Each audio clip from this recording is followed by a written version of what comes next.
Now I wanna see some Zen. Now I want enlightenment. All the kids wanna see some Zen. All the kids want enlightenment.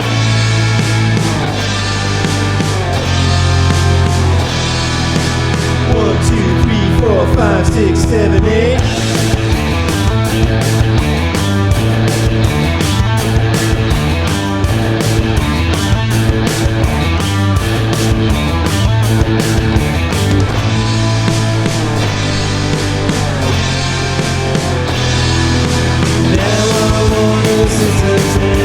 Now I want enlightenment.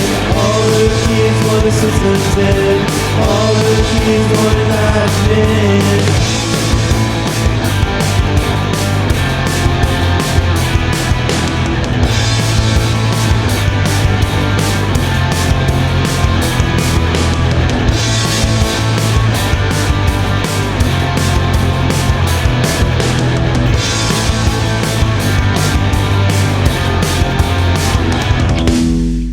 Alright, hello there, thrill seekers. That was Now I Want to Sit Some Zen, based on Now I Want to Sniff Some Glue. Or it could be Now I Want to Sit Zazen, depending on how you like it. Thought you might enjoy that little thing I came up with the other day. So, today's topic is something I get asked, sometimes, every so often, and I kind of forgot about it, but it's a question that comes up every once in a while. And I kind of forget that people don't know this. It's not that it's a dumb question or anything, but I kind of forget that people kind of just don't know this about Buddhism. So here's the question. How does Zen think about healing yourself, physically / the body? My mom is a Christian Scientist. As you probably know, they feel they can heal themselves through prayer. That's interesting. I actually watched the final concert of one of my heroes, Michael Nesmith of the Monkees. I'm a huge fan of the Monkees. I've been a fan of the Monkees since I was a teenager, and my Aunt Sue gave me her collection of Monkees albums that she'd kept since she was a teenager. She gave them to me when I was in high school, and that sort of started me on a big Monkees fandom. And I saw the Monkees, or the final concert of Michael Nesmith of the Monkees. And Michael Nesmith was a Christian Scientist, and you could tell, or I could tell, I think everybody in the audience could tell, that Michael Nesmith was not well during that concert, but he gave a good performance, and I think a month or maybe 2 months later he passed away. And he was a Christian Scientist, and I don't know the full story, but the word was that he didn't take medical intervention and he passed away. So this correspondent says that his appendix ruptured when he was 12. He spent 3 weeks at home dying before they took him to a hospital, at which point it took another full month to be well enough and several months to get better. He says, some say I almost died because they don't believe in doctors, but I've taken a different angle, which is their prayer kept me alive long enough to get to a doctor. So I think that's interesting. And he says, what do you think about it? I really appreciate the Zen idea of just being with your pain as something that is just going on now. And that has helped me relieve and live with any physical pain I've gone through. So that's his question. And oddly enough, just as I was getting ready to do this video, I noticed another question had appeared on one of my older videos. I think it was called Psychedelic Buddhism. It was a video I did years ago. And this is the question. It says, didn't Buddha say fermented urine will be your medicine? Also, what about if you go under during surgery and you agreed on it and it does intoxicate? Okay, I never heard the thing about fermented urine being your medicine. It could be. There's a lot of stuff in the early Buddhist writings that I don't know about, because there's tons and tons of stuff in the early Buddhist writings. I mean, there's huge volumes of stuff, so for all I know, maybe fermented urine is in there somewhere. And the stuff about going under during surgery being an intoxicant, well, maybe we can answer that. Let me read you the answer that I gave this person, because he liked the answer that I gave him, and so I'll read you the answer that I gave him, and then I'll comment on my own answer, because since he liked it, maybe there's something to it. I said, traditionally, Buddhists don't really address the issue of using or not using medical intervention in any specific way, not like the Christian Scientists do. There is a medicine Buddha, for example, but in the Zen tradition we don't make much of the medicine Buddha, so I don't really know a whole lot about him, except that he's a Buddha who's supposed to represent the medicinal arts. Actually, I looked that up before I did the video, and it turns out that's wrong. He's just a Buddha who uses his Buddhist teachings as a medicine to heal people with Buddhist teachings. And again, I don't know much about him. He's from a different tradition, and I don't know a lot about him. But I do know that at one point, I was suffering from headaches. I suffer from headaches all the time, and a doctor I knew. This is years and years ago, maybe 30 years ago or something, when I was first starting to study Buddhism, gave me a medicine Buddha because he thought it would help me. Anyway, that's where I first heard of the medicine Buddha. In terms of real-world stuff, when contemporary Buddhist masters like Shunryu Suzuki and Dainin Katagiri had cancer, they went to hospitals and had fairly standard treatments as far as I know, but I don't know the details. I know that when my own teacher was in the hospital at the end of his life, he refused an intervention that would probably have extended his life and chose to die on his own terms.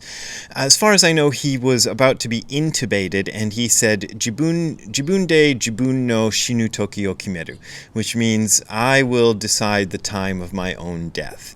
And I think I say this I'll tell you in my own words what I said in the answer back to this guy. My understanding is that this intubation would have probably kept him alive a few days, maybe a few weeks or something longer, with a tube stuck down his throat, laying in a hospital bed. And it was not something that was going to lead to any sort of recovery. And Nishijima Roshi, he was already 94 years old, I believe, at the time. And he decided that he didn't want to live with a tube stuck down his throat in a hospital bed, and he chose to just go out on his own terms. My guess is that if he had been offered at the time some sort of medical intervention that could possibly have led to a recovery where he would get out of the hospital and go live a reasonably normal life after that, he might have accepted. Because he used to say things like, it's good to live as long a life as possible, and he was not against medical intervention per se. But let me finish the email that I wrote to this guy, and then I'll comment more about that. My own opinion is that our karma is exactly what it is. We probably don't have a whole lot of choice what happens to us in broad terms as far as our health is concerned. I think it's best to take the best care we possibly can of our bodies. I'm not opposed to reasonable medical interventions, but I think we're often seduced by modern medicine into thinking modern medicine, can do things it's really not capable of. I'm somewhat skeptical when I hear people talk about the power of prayer, in quotes, but then again, I think prayer has more power than we give it credit for, which sounds a bit contradictory, I suppose. Materialists give too much credit to medicine, idealists give too much credit to prayer. Buddhists try to stay away from materialism and idealism. And that was the part of the email that my correspondent said he liked. Generally speaking, my experience with various Buddhists that I've met is that, basically, I should say at the outset, as far as I know, there are no forms of Buddhism that have any restrictions on medicine that are similar in any way to what Christian Scientists do or what Rastafarians do, as far as I know, people who refuse medical interventions at all or have kind of restrictions on which medical interventions they will accept. Of course, Buddhism is a big field. There are probably more forms of Buddhism than there are forms of Christianity, because Buddhism has been around 500 years longer than Christianity. So there may be a form of Buddhism out there where they refuse medical intervention. So, if there is and you want to comment in the comments about it, then go ahead. But as far as I know, I've never heard of one. And certainly in the Zen sect, there's nothing like that. In Zen Buddhism, there's nothing like that.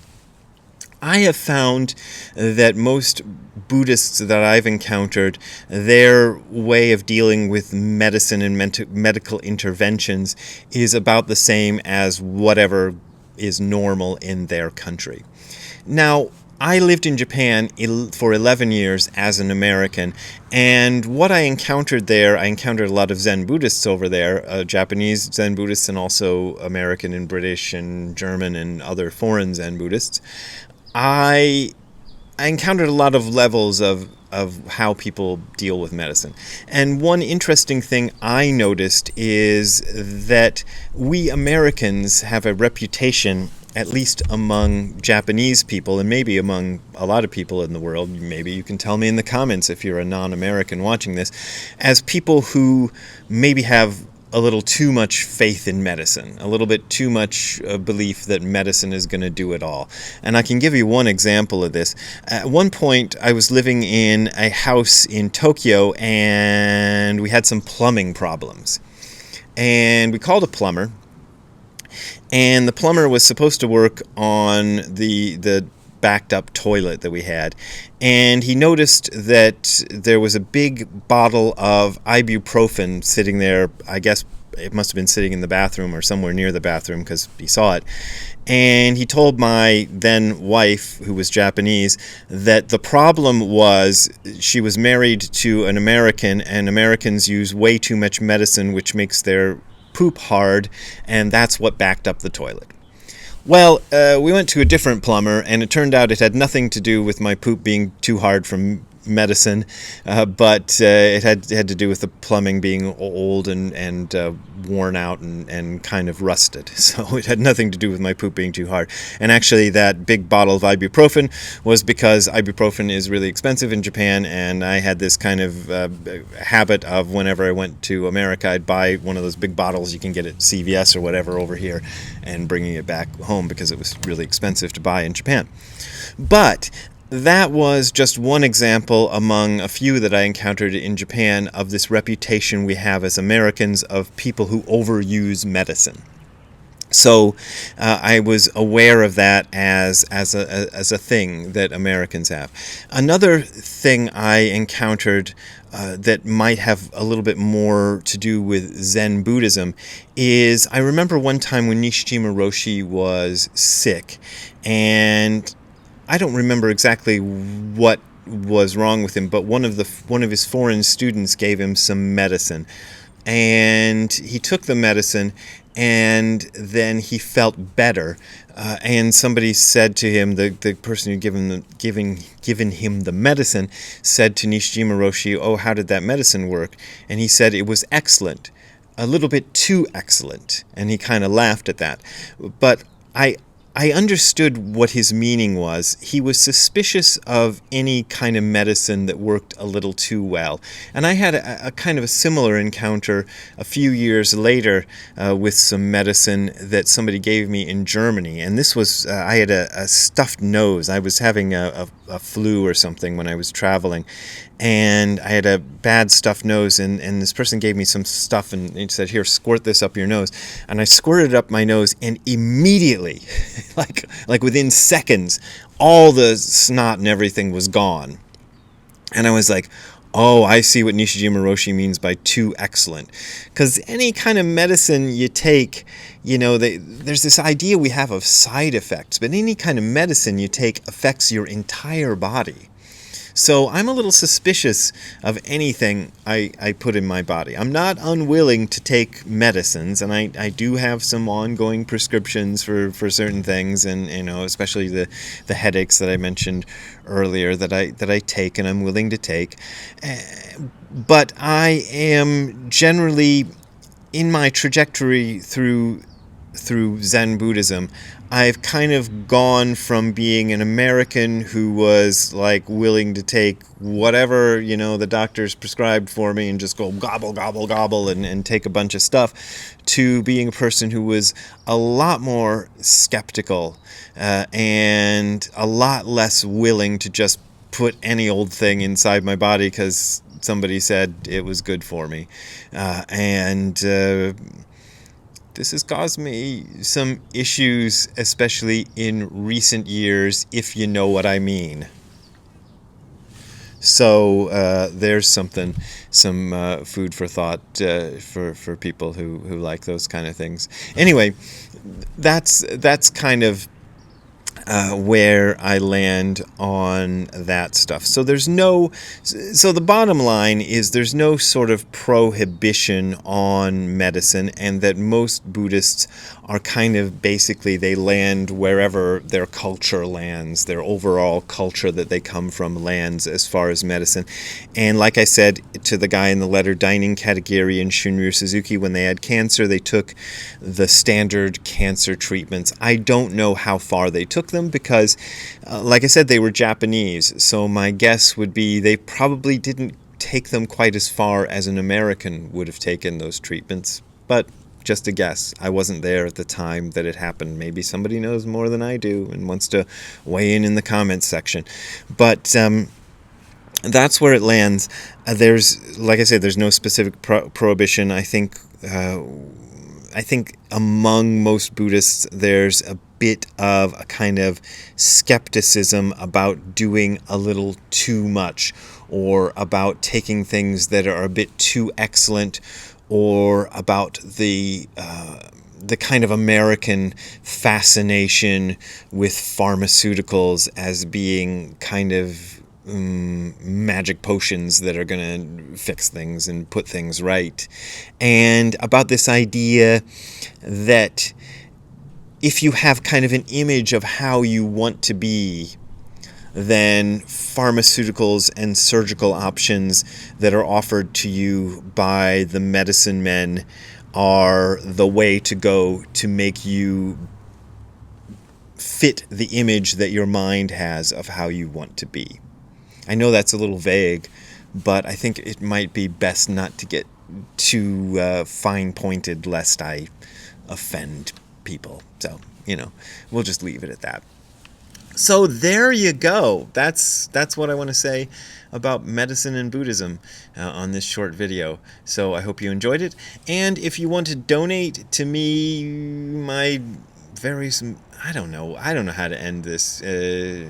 Anyway, if you want to donate to me keeping on doing videos and singing Ramones songs with altered lyrics and stuff like that, you can go to the URL you are seeing on the screen below, which is hardcorezen.info/donate. That is hardcorezen.info/donate. There you will find links to my PayPal and Patreon accounts. Those are my main and usually my only ways of making a living, so I appreciate your support, but as always, you don't have to donate if you don't want to donate, because this is offered for free. So we will see you next time. Have a good time all the time. See you laters.